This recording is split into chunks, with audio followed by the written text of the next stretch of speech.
prometido, dando a prova do seu grande amor. O Senhor vai voltar de novo, seu poder e glória Ele traz, a fim de buscar o seu povo, que não vai sofrer nunca mais. A fim de buscar o seu povo, que não vai sofrer nunca mais.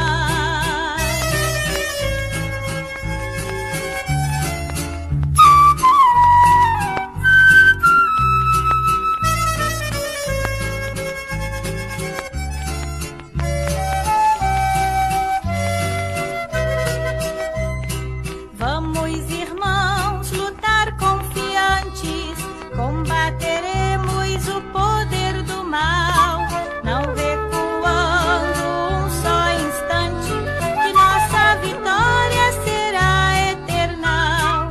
Ao terminar de cantar este hino, deixo um convite a todo pecador. Jesus te chama para o seu ensino, aceite o convite do bom Salvador. O Senhor vai voltar de novo, seu poder e glória Ele traz, a fim de buscar o seu povo, que não vai sofrer nunca mais. A fim de buscar o seu povo, que não vai sofrer nunca mais.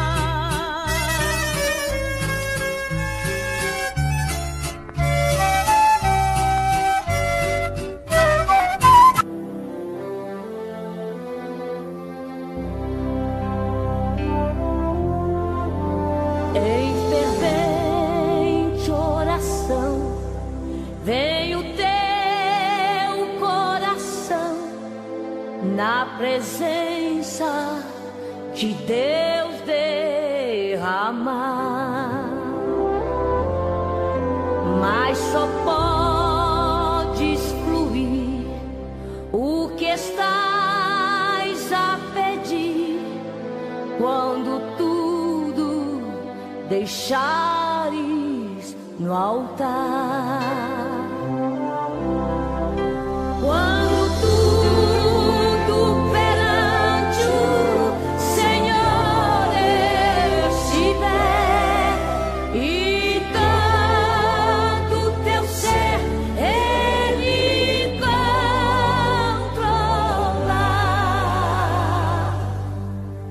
só então hás de ver que o Senhor tem poder quando tudo deixares no altar.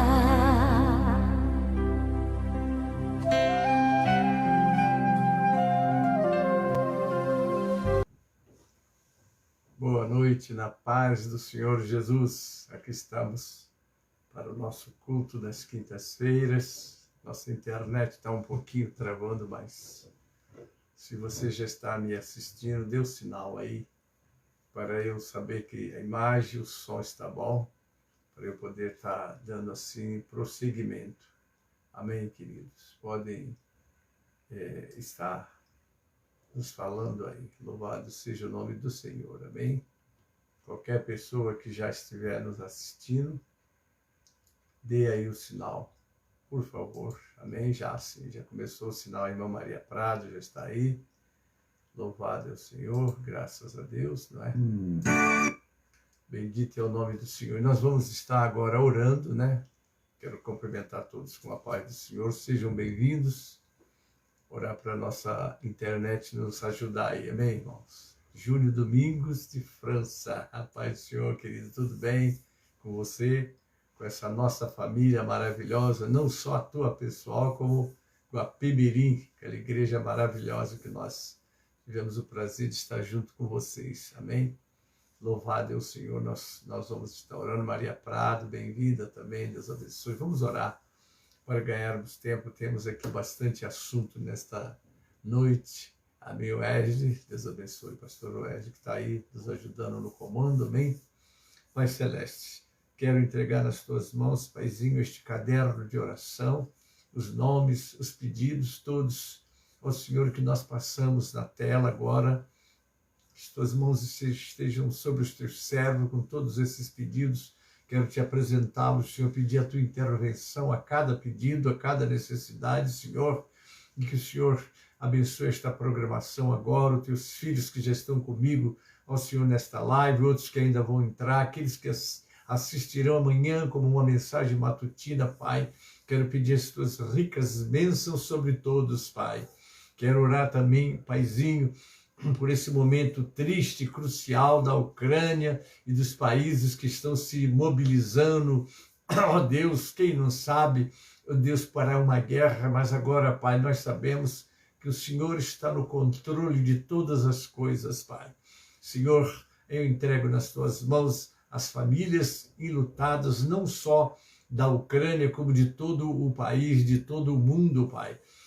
Que as tuas mãos estejam sobre nós. Aqui no Brasil te peço, Senhor, ó Deus poderoso, pelos poderes constituídos, Senhor, sobretudo a tua igreja que tem a missão de ser o sal e a luz da terra, Pai. Abençoa os pastores, as igrejas, as programações, como a nossa Assembleia Geral que vai acontecer nos dias 15 e 16 desse mês, ali no nosso sítio em Queimados. Abençoa a nossa diretoria, os nossos líderes que estão organizando, Pai, este encontro tão esperado, Senhor. Abençoa o presidente, pastor Ademir Chaves, Antônio José Calheiros e todos que estão envolvidos nessa preparação, Pai. Quero te pedir uma bênção especial para a minha viagem, que vai acontecer na terça-feira da semana que vem, quando estarei também envolvido no trabalho, ó Deus, da minha família, e depois participando desta Assembleia. Que as tuas mãos poderosas estejam sobre nós, nos dirigindo e tudo nos abençoando, Pai. E se entrar alguém enfermo nesta live, seja de agora, seja de amanhã, ó Pai, que as tuas mãos poderosas possam estar atendendo cada um segundo a sua necessidade, Pai. Eu oro agora te pedindo a bênção para me capacitar, Pai, para essa transmissão, para este ensino, que em tudo o teu nome seja glorificado e o teu povo edificado, Pai. É a oração que eu faço em nome de Jesus, para a glória do Senhor Jesus. Amém e amém. Sejam bem-vindos todos. Aí está a Marisete Aras. Deixa eu ver, Marisete Ara. Seja bem-vinda, minha irmã. Deus abençoe. Todos vocês que estão comigo, Deus abençoe. Quero vos convidar agora para adorarmos o Senhor com um cântico.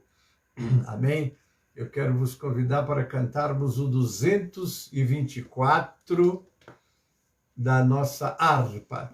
O nosso tema hoje vai ser esse, né? Gálatas 4:4. Mas vindo a plenitude dos tempos, Deus enviou seu Filho, nascido de mulher, nascido sob a lei, para remir os que estavam debaixo da lei, a fim de recebermos a adoção de filhos. 4 e 5, nós lemos, vai ser o nosso tema. Portanto, vos convido para cantarmos o hino 224 da nossa harpa cristã. Amém? Já está com ele aí na sua harpa? Vamos louvar. É o tempo de cegar. Amém? Glória a Deus. 224 da nossa harpa. É o tempo de cegar e tu sem vacilar. Declaraste sem temor, não posso trabalhar.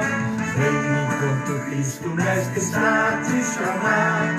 Jovem, jovem, ó, vem trabalhar.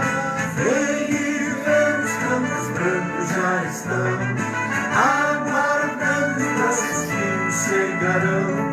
Jovem, desperta, faz-te prumo, alerta, filhos, logo responder, esteja quem chegou. Olha que a seara bem madura está, que colheita gloriosa não será. Jovem, desperta, faz-te prumo, alerta, poucos dias são que restam para chegar. As canelas que recolhem joias esplendor, brilharão na tua coroa e darão fulgor. Busca logo essas joias, Deus revelou. Jovem, jovem, entra no labor. Vem e vê, os campos brancos já estão aguardando braços que secarão. Jovem, desperta, faz-te pronto, alerta, que nós logo responderes. Eis aqui, Senhor, olha que a seara bem madura está, que colheita gloriosa não será. Jovem, desperta, faz-te pronto, alerta, os dias são de restam para o Senador. O nosso já vai passando, não mais voltará. A colheita o tempo brevemente findará. E perante o teu Senhor vazio te acharás. Jovem, jovem, obedece já. Vem e vê, os campos brancos já estão aguardando braços que os cegarão. Jovem, desperta, faz-te pronto, alerta, que logo responderes. Deixa aqui, Senhor, olha que a seara bem madura está, que colheita gloriosa não será. Jovem, desperta, faz-te pronto, alerta, poucos dias são de resta para o secador.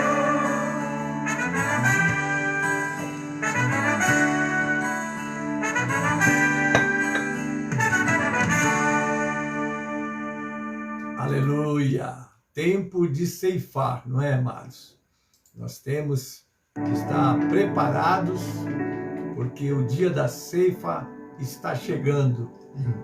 E não sabemos como será o nosso amanhã, mas ele não nos importa. O Senhor disse, não vos pertence o dia da manhã. Bem-vinda, Michele, um abraço do vô. Amém, queridos? Então nós temos hoje esse tema, é um tema que nós estamos tratando do arrebatamento da igreja, não é? Após encerrarmos o estudo pormenorizado sobre a ressurreição que precederá o arrebatamento da igreja, vamos analisar o tempo deste acontecimento que marcará a volta de Cristo.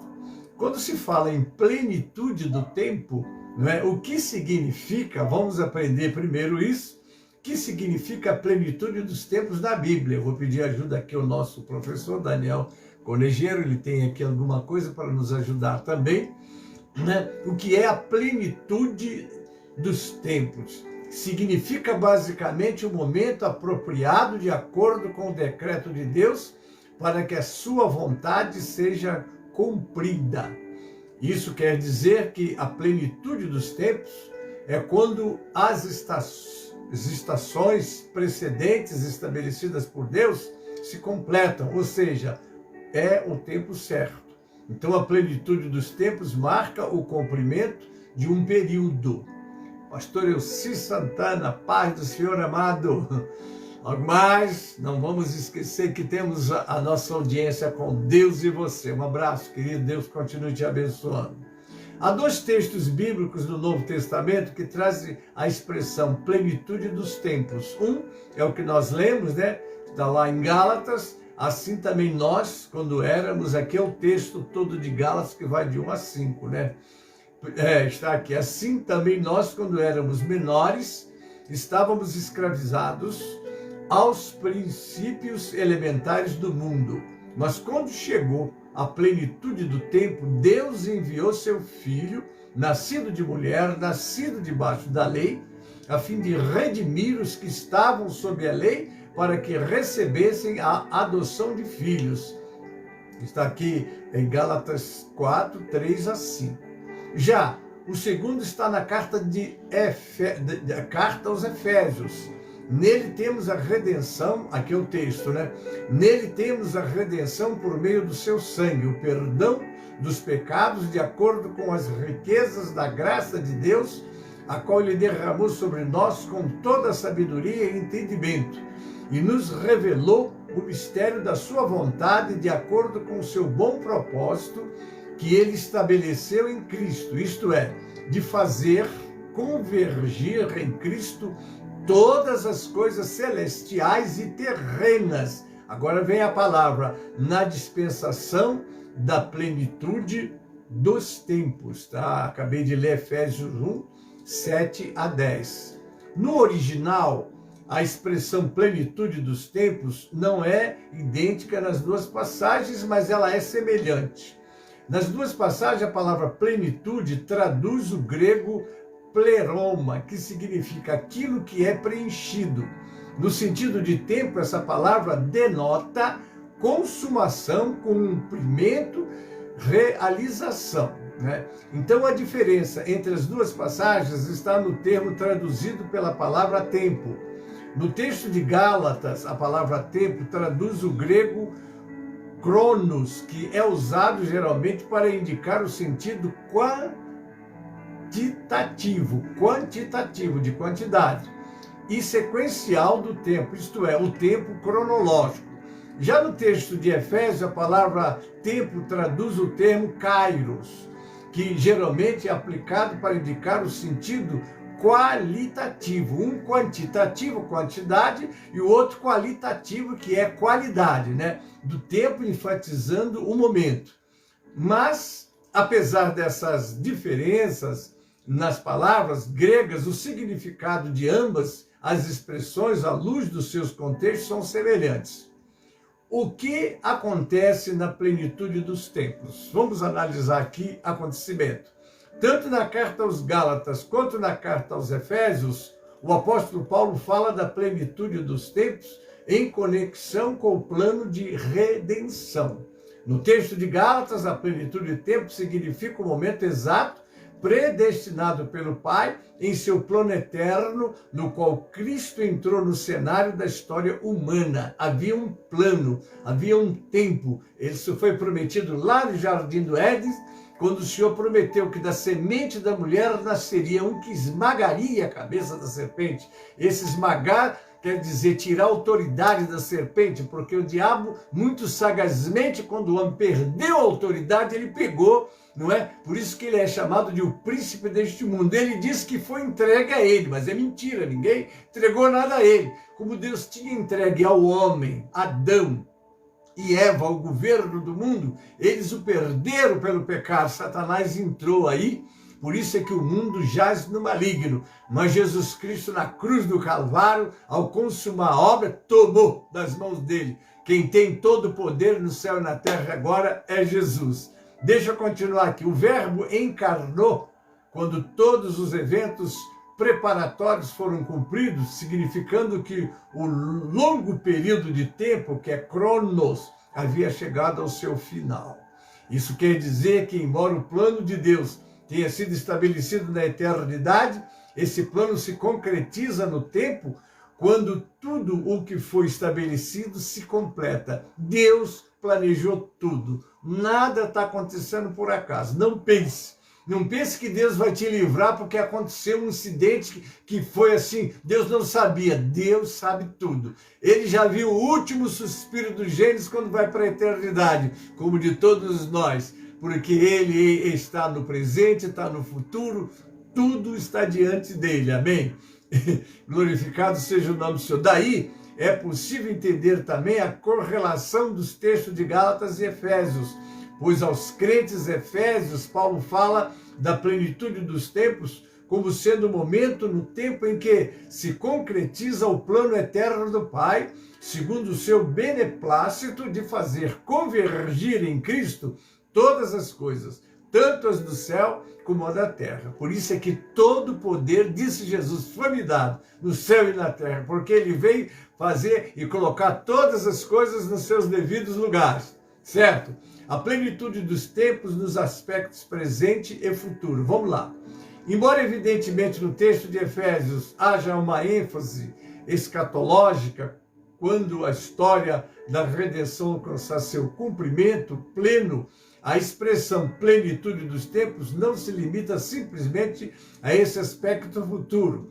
Como bem explicou David Redstein, a expressão plenitude do tempo tem a ver com toda a era do Novo Testamento, particularmente com o período que teve início com a ressurreição e a coroação de Cristo, porque ele veio, deu a vida, subiu e recebeu todo o poder nos céus e na terra. Em harmonia com o texto de Gálatas, o Senhor Jesus Cristo veio na plenitude dos tempos, trazendo redenção ao povo eleito de Deus. E hoje, exaltado, ele governa o universo. Quem tem a chave de tudo. Por isso que ele diz lá no capítulo 1 de Apocalipse, ele diz que tive morto, mas estou vivo e tenho a chave da morte e do inferno. Vocês sabem quem manda do inferno? É o Senhor Jesus. Ele está no governo, por isso que ele está no controle de todas as coisas. Daí a nossa tranquilidade em se despreocupar com o nosso amanhã, em se despreocupar com o que vai acontecer, porque o que acontecer, Deus já previu e já nos deixou alertados para isso. Amém? Isso quer dizer que já na presente era, tudo que há nos céus e na terra, seja o material ou espiritual, está sob o domínio de Cristo. Aleluia! O que é que ele disse? Todo poder foi me dado no céu e na terra. Ora, se todo poder foi entregue nas mãos dele, não sobrou nada para ninguém. Ele que é Senhor de tudo. Glórias a Deus por isso. Mas isso, no entanto, é um mistério, né? Vamos lá. Em outras palavras, num certo sentido, o governo de Cristo ainda possui um caráter oculto, não é? Não está assim tão explícito para nós dizermos, olha, ele já sentou no trono e está governando. Ele já tem todo o poder. Agora ainda algumas coisas têm que estar acontecendo para se completar, eu passo a explicar.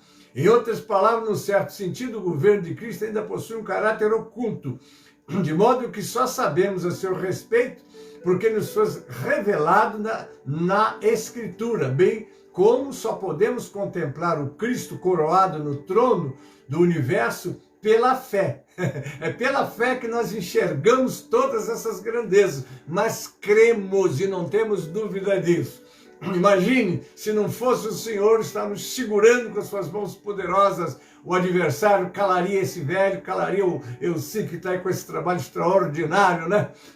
E todos os que estão à frente de grandes trabalhos não poderiam nem se mover, mas ele, por isso é que um servo de Deus, como esse pequenino aqui, já teve a oportunidade de fazer isso, ver uma pessoa endemoniada, impor as mãos, repreendeu e o demônio vai embora, porque essa é a promessa de meu nome, expulsarão os demônios, curarão os enfermos, falarão novas línguas.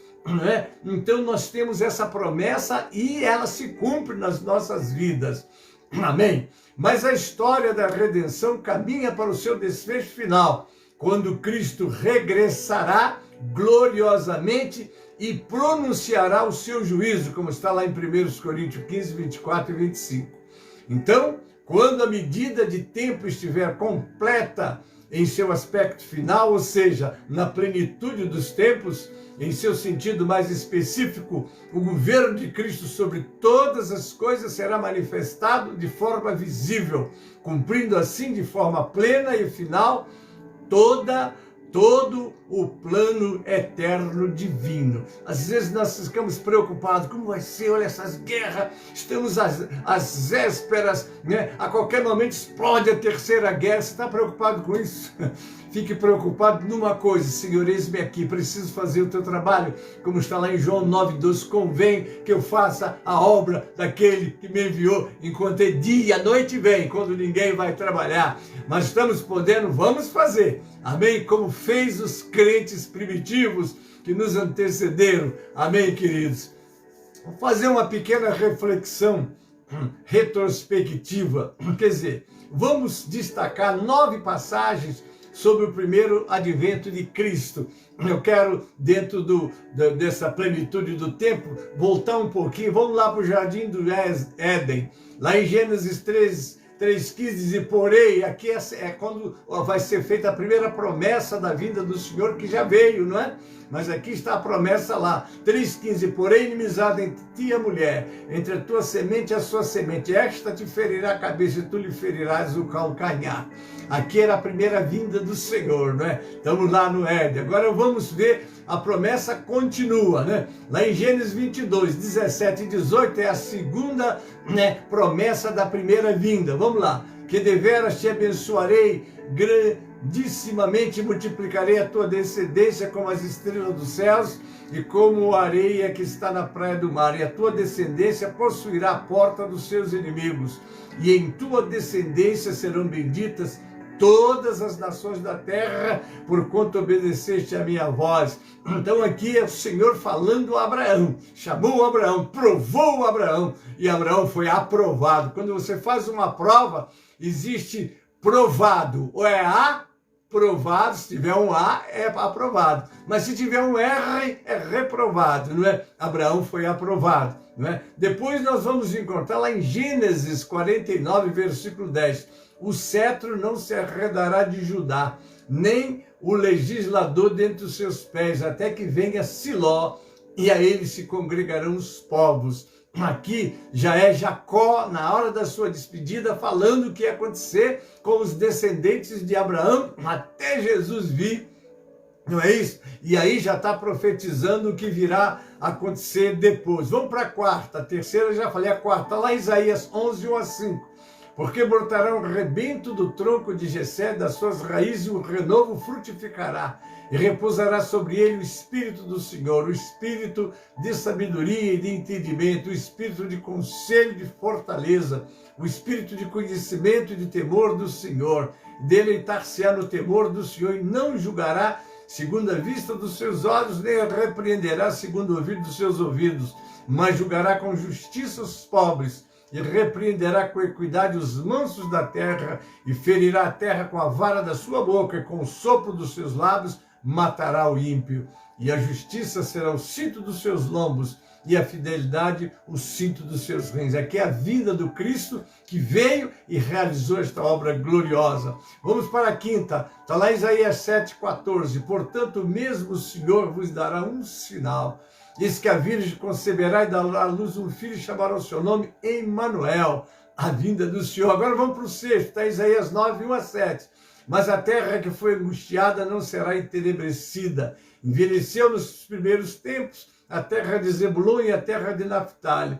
Mas nos últimos tempos a enobreceu junto ao caminho do mar, além de Jordão, na Galileia das nações. O povo que andava em trevas viu uma grande luz, e sobre os que habitavam na região da sombra da morte resplandeceu a luz.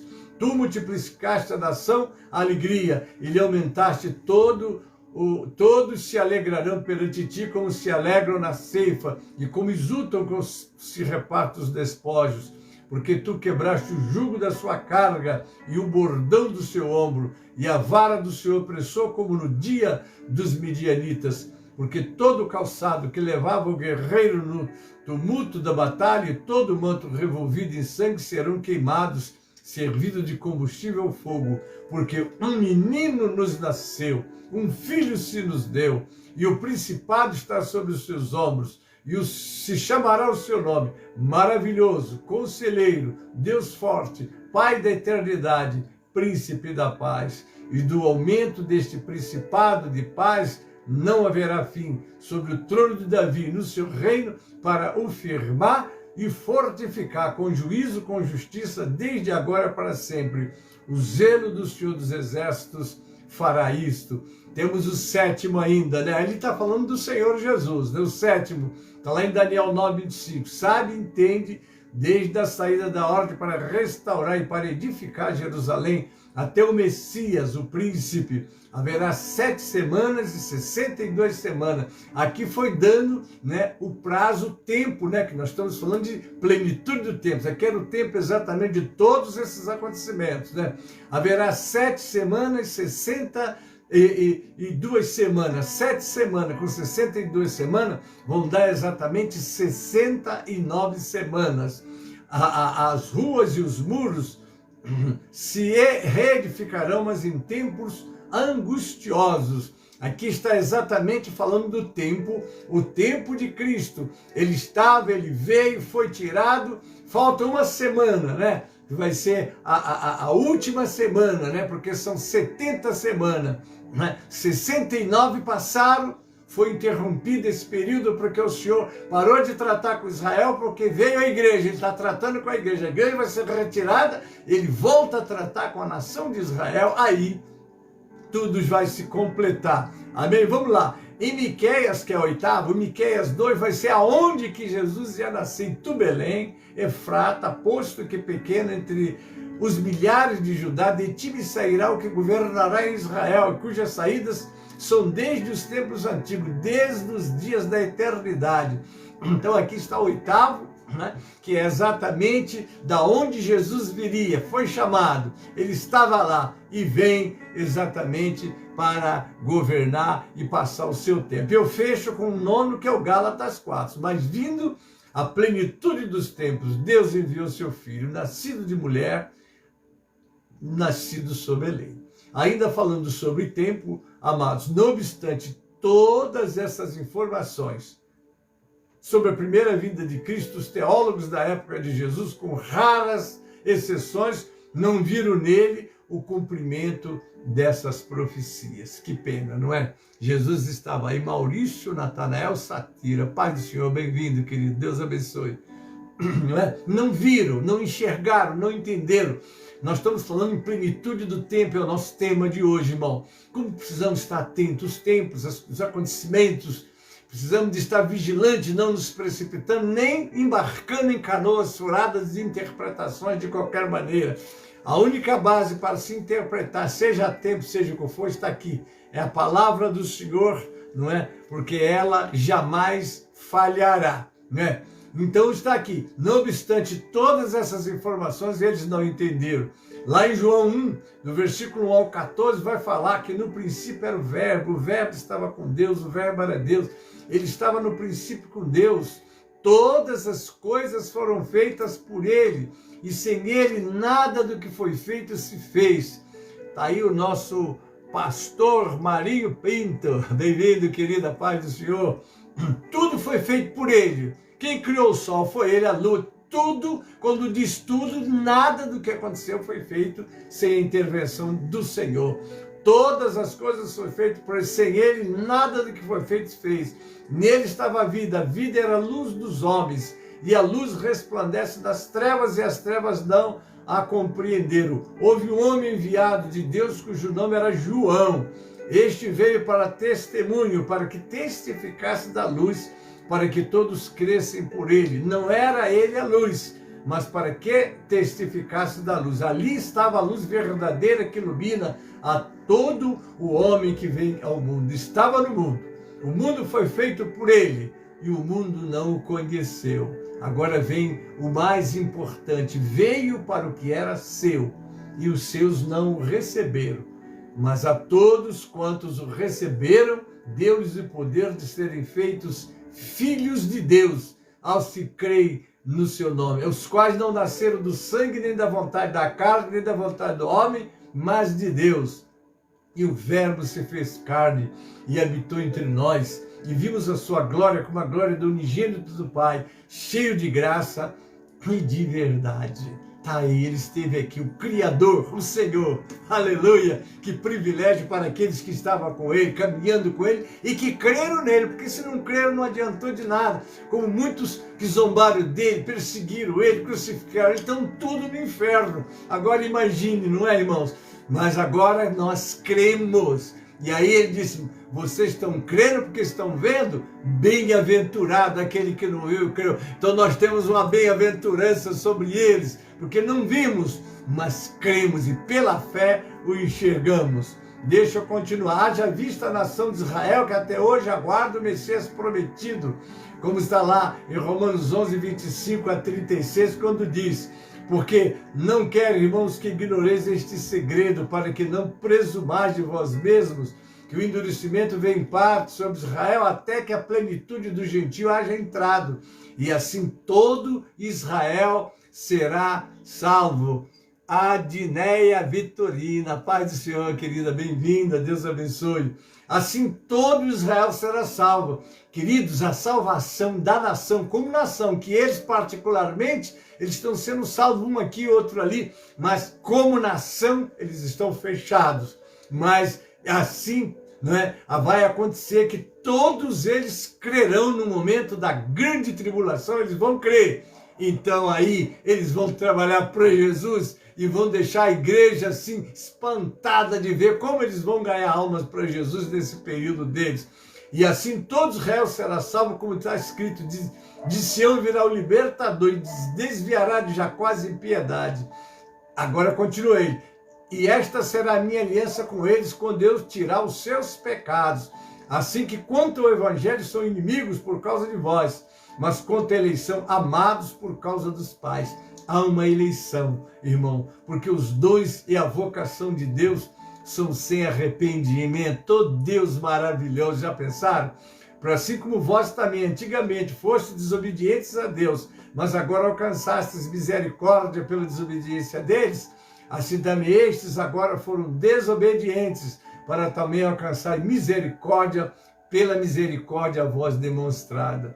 Porque Deus encerrou a todos debaixo da desobediência, para que com todos usar de misericórdia. Agora ele vai terminar com louvor. Ó profundidade das riquezas, tanto da sabedoria como da ciência de Deus. Quão insondáveis são os seus juízos, e quão inescrutáveis os seus caminhos, porque quem compreendeu a mente do Senhor, quem foi o seu conselheiro, ou quem lhe deu primeiro a ele, para que ele seja recompensado, porque dele, por ele e para ele são todas as coisas. Glória, pois, a ele eternamente. Amém. Eu estou lendo esses textos, irmãos, para mostrar que a misericórdia de Deus, a promessa de Deus, você tem uma promessa de Deus na tua vida, não importa como você está. Recupere-se, levante-se, porque essa nação vai se levantar. E quando essa se levantar, nas mãos de Deus vai fazer um grande trabalho. Agora deixa eu continuar. Como houve dificuldade de entendimento na primeira vinda de Cristo pelos teólogos daquela época, há de se esperar igualmente que os atuais teólogos encontrem dificuldade de entendimento na segunda vinda de Cristo. Quanta dificuldade, quantas interpretações, quantas dúvidas, correntes que discutem, que se... Irmãos, Jesus está vindo, prepara-te para encontrar com Ele. Eu quero aproveitar uma palavra do saudoso Russell Shedd, né, que comenta o Novo Testamento, apresenta vasta cópia de previsões da segunda vinda de Cristo. Ele diz, cerca de 300 referências têm sido verificadas. A matéria tem dado margem às mais variadas interpretações oriundas, em grande parte, da tentativa de se entrosar as diferentes previsões umas com as outras, como se fossem peças de um quebra-cabeça. Assim, preparar uma espécie de catálogo bíblico do porvir, uma narrativa histórica escrita com antecipação. Agora vamos lá. Examinando o Novo Testamento, verificamos que a intenção divina das profecias é outra. Falar de sua volta. Jesus frisava, vigiai, porque não sabeis o dia nem a hora. Jesus não ficou muito preocupado em dar dia, data. Ele vem, deu sinais que seriam, vamos dizer assim, anunciadores da sua volta, estão diante dos nossos olhos. Irmãos, nós estamos à beira de uma terceira guerra mundial. Olha o que está acontecendo lá. Olha esse movimento de Rússia, China, Estados Unidos e outros mais. Isso aí, irmão, está caminhando como que um palco sendo preparado. E você vai se preocupar com isso, se preocupa em ter uma vida com o Senhor e se preparar para Ele.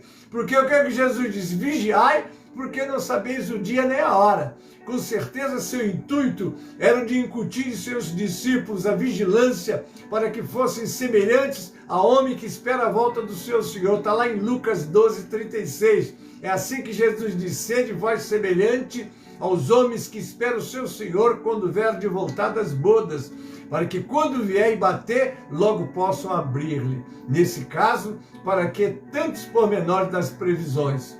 Os cristãos deveriam lembrar as informações que seu mestre lhe confiava, para que quando vissem acontecer essas coisas, soubessem que estava próximo o reino de Deus. Ele está às portas. Você está preparado? E isso é momento de nós nos libertarmos de tudo que nos separa do Criador. Estarmos prontos. Ele pode vir essa noite, ele pode vir amanhã. Eu creio no arrebatamento da igreja. Vai acontecer assim, no abrir e fechar de olhos, desapareceu.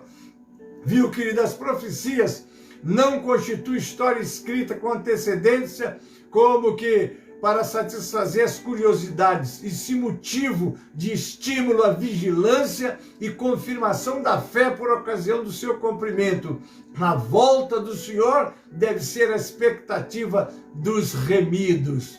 Conta-se de um servo de Deus que descerrava diariamente as cortinas da janela pela manhã cedo com uma pergunta: será hoje que ele vem? Você está pensando nisso? Ah, não, pastor, eu estou tanto planos, eu tenho tantas coisas. Muitos vão fazer como o senhor disse, como seria, como nos dias de Noé, casavam, davam-se em casamento os planos, os projetos, e esqueciam que havia um dilúvio às portas. O dilúvio veio, os levou a todos, e os seus planos, os seus projetos ficaram para quê? Para nada. Diante do que vimos acima, não pode haver dúvida de que é essa atitude que o Senhor Jesus procura inspirar nos seus discípulos. Como houve a plenitude dos tempos para a primeira vinda de Cristo, mas vindo a plenitude dos tempos, Deus enviou seu Filho, nascido de mulher, nascido sob a lei, para remir os que estavam debaixo da lei, a fim de recebermos a adoção de filhos. Houve a plenitude, vai haver também o complemento para a sua segunda vinda. Cristo apareceu no tempo determinado por Deus, que é o ponto central de toda a história. Assim, creio que igualmente há um tempo determinado por Deus para a sua segunda vinda, pois, segundo as Escrituras, está reservado ao seu exclusivo conhecimento esse dia, como está lá em Mateus 24:36, mas a respeito daquele dia e hora ninguém sabe, nem os anjos do céu, nem o Filho, mas unicamente meu Pai. Que coisa, não é, irmãos? Unicamente o Pai, só Ele sabe. Aí você diz: não, mas Jesus sabe que Ele deu som. Amém. Eu não vou entrar no que a Bíblia não está dizendo, eu vou falar o que a Bíblia está dizendo. Eu aprendi quando estudava, não falar com certeza o que a Bíblia não fala com clareza. Não está claro nas Escrituras, eu vou dizer, eu vou ler a Bíblia e ficar com ela. Ao longo dos séculos, todas as previsões humanas do segundo advento de Cristo têm sido frustrados. Não estou com pressa de passar esse estudo para vocês. Possivelmente daqui a pouco eu vou parar, não é? Mas eu vou dar todo o material que eu preparei para você, não é? O que eu disse aqui? Ao longo dos séculos, todas as previsões humanas do segundo advento de Cristo têm sido frustradas. Entre muitos que marcaram o segundo advento de Cristo, temos William Miller, um ministro batista de Nova York, que na década de 1830 estabeleceu o período da volta iminente de Cristo entre 1843 e 1844, nascendo desta previsão o movimento adventismo. O movimento espalhou-se rapidamente entre as igrejas do Nordeste dos Estados Unidos. A grande decepção. Porque, irmãos, qualquer um que marcar a data vai haver decepção. Eu vou começar e parar, né? Depois eu falo. A grande decepção, quando o retorno do advento de Cristo esperado não ocorreu de conformidade com a predição original de Miller, uma reinterpretação das Escrituras fixou 22 de outubro de 1844 como data correta. Outra data, não vem numa marcar o outra. Vamos lá. Os fiéis reuniram-se nas congregações locais no dia marcado, adorando e esperando. Outra grande decepção que veio após o fracasso da profecia levou muitos mileristas a abandonarem o movimento e voltarem discretamente para as igrejas das quais nunca se tinham desligado de modo oficial. O próprio Miller reconheceu seu erro e deixou o movimento, descartando quaisquer tentativas futuras para redimi-lo. Uma série de novos sinais, visões e profecias, no entanto, alimentaram os espíritos desanimados daqueles que se recusavam a abrir mão de suas esperanças adventistas. Já no próprio dia seguinte, a grande decepção, Irã Edson, um líder adventista, teve uma visão de que confirmou a relevância profética da data de 22 de outubro de 1844, mas indicou que marcava um evento celestial e não terrestre. Jesus tenha misericórdia, irmãos. Veja bem, como não veio uma data, não veio na outra, então eles forjaram, né? Mas há muito material para parar para vocês, e eu já vou parar agora, porque o meu tempo já está acabando, né? Mas eu quero dizer para vocês, eu vou ler mais um pedacinho e parar. Vamos lá.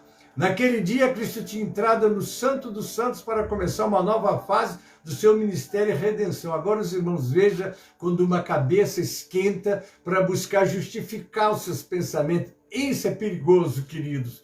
Por isso que eu louvo a Deus por esse livro que está nas nossas mãos. Só Ele tem a resposta que nós precisamos. A cabeça dos estudiosos e dos teóricos fica para eles mesmos. Deixa eu continuar.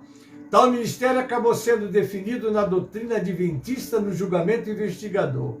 Cristo entrou no santuário para analisar as ações dos cristãos professos, a fim de determinar quais os nomes que deveriam ser incluídos no livro da vida. Outras revelações subsequentes à grande decepção vieram para Ellen G. Amy, uma jovem discípula de Millie em Portland, Maine. Ela teve rápida aceitação como profetisa e os seus ensinos foram aceitos como autorizados.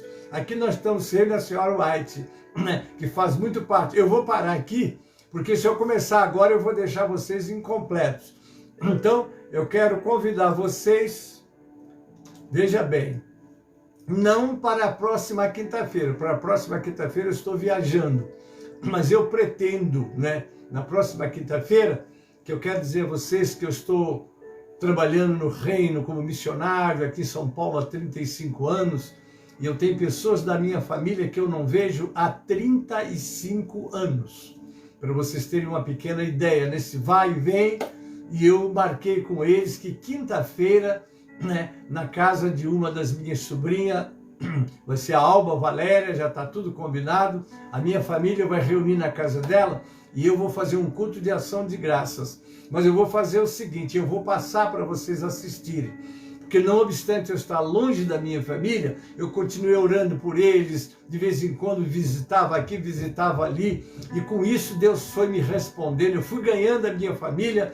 E o testemunho completo desse trabalho à distância que eu fiz, eu não, o Senhor, não é? E salvando entre eles, levantando obreiros e obreiras.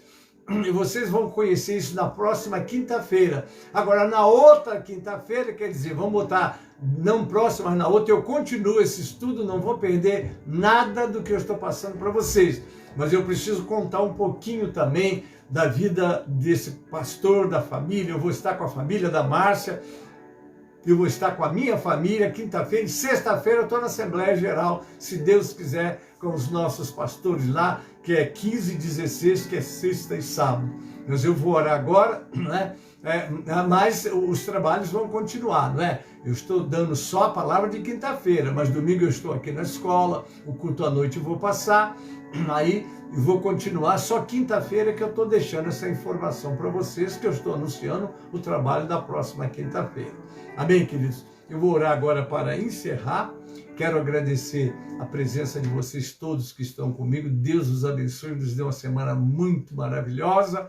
Amém? Eu ainda estou com vocês domingo com a nossa escola, que se Deus quiser e Ele quer, vou terminar aquele assunto que comecei no capítulo 15, não é? Falar ainda, completar o assunto de ressurreição que eu parei ali, não é? À noite vou transmitir o culto também lá da nossa sede, eu vou estar na nossa sede no domingo, no horário da escola, no horário do culto também. Então o pastor vai estar trabalhando. Terça-feira, aí eu já estou, mas já está tudo preparado, vocês terão o nosso culto de terça-feira também, não é isso? E quinta-feira, se Deus quiser, eu vou estar dando para vocês um testemunho ao vivo, né? Vocês vão conhecer um pouco de outra família minha, e eu sei que não é pequena, glória a Deus por isso. E a maior maravilha, a maioria já foi salva pelo Senhor. Amém, queridos? Vou orar e Deus abençoe a todos em nome de Jesus. Amém? Pai Celeste, obrigado por esses momentos que passamos estudando a Tua palavra. Abençoa, Pai. Ajuda que na quinta-feira que eu voltar, os Teus filhos estejam pacientemente para completarmos esse estudo. Prepara a todos nós para todos os trabalhos desta semana, a nossa Assembleia Geral, 15 e 16, a minha viagem para o Rio, estarei fazendo missões agora na minha família, Pai, a família da Márcia, a minha família, Pai, eu sei que o Senhor tem trabalhado neles de maneira gloriosa e poderosa, Pai. Agora eu quero entregar nas Tuas mãos aqueles que estão comigo nessa live, aqueles que estarão assistindo amanhã como mensagem matutina, aqueles que entrarão depois, porque porque muitos estão nos seus cultos e eu recomendo que ninguém deixe de estar nos seus cultos, porque esse trabalho estará tanto no Face como amanhã estará no WhatsApp de muitos que estão nos grupos, vão receber completo, Pai. Muito obrigado mesmo, Pai. Continua conosco, fazendo a tua obra e glorificando o teu nome. Assim eu oro agradecido, em nome de Jesus e para a glória do Senhor Jesus. Amém e amém. A graça do Senhor Jesus e o amor de Deus, o nosso Pai, a comunhão e as consolações do Espírito Santo, seja convosco, amados, e com todo o povo de Deus que está na terra. Amém e amém. Deus vos abençoe, Deus vos guarde e Deus vos livre do mal. Amém e amém.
Pois a sua misericórdia